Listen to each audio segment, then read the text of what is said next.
ช่องกินบูนะครับก็ไม่ได้ลงคลิปมานานแล้วเพื่อนก็ถามว่ากี่เมื่อจะลงคลิปสักทีกลับมาเข้าเรื่องกันก่อนดีกว่าครับที่ทุกคนเห็นอยู่ตรงนี้ก็คือโมเดล BF 109อะครับน่าจะเป็นรุ่น F2 หรือ F4 ไม่แน่ใจนะครับจะเป็นเครื่องบินรบสมัยสงครามโลกครั้งที่2นะครับนี่จะเป็นแบบนี้เลยตรงนี้ก็จะเปิดออกมาได้ครับน้องคนขับนี่ก็เป็นล้อมาประกอบเลยครับตรงนี้ก็เป็นที่นั่งของคนขับนะครับสามารถใส่เข้าไปได้แบบนี้นะใส่ผิด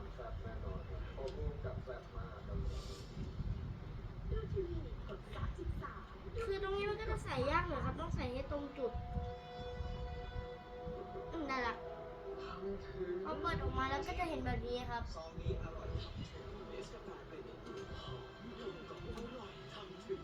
เราจะมาประกอบปีกหน้าก่อนครับปีกหน้าก็จะเป็นแบบนี้เลยอันใหญ่มากเทียบกับมือผมเทียบกับมือผมครับ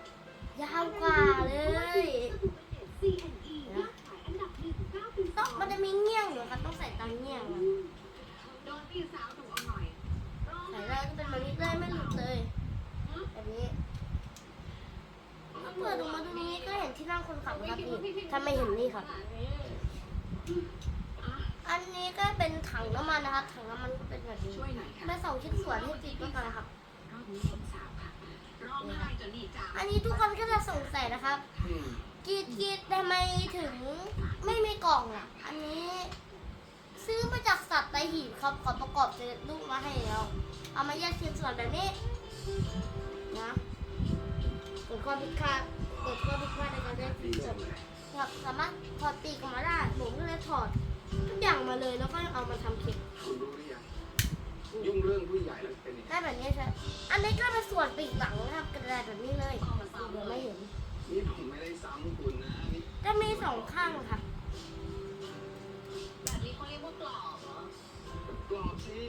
ทำไมจะไม่กรอบช่วงนี้ก็ป่วยนะครับเสียงเลยแปลก เชื่อนะครับว่าพี่สาวของคุณเนี่ยแข็งแรงกว่าที่คุณคิดเยอะ ๆตรงนี้ก็จะเป็นถังน้ำมันนะครับเราก็จะมาประกอบกันเลย อันนี้เป็นข้อผิดพลาดนะครับผมทำมันหักเองผมทำมันร่วงจะติดตรงนี้ครับก็เป็นอย่างนี้ที่เราเตรียมจุดพลุได้เลย นี่ก็ได้แบบนี้เลย อันนี้ก็เป็นตัวท่อระบายอากาศจากเครื่องยนต์นะครับอันนี้มันมีรูตรงนี้แบบนี้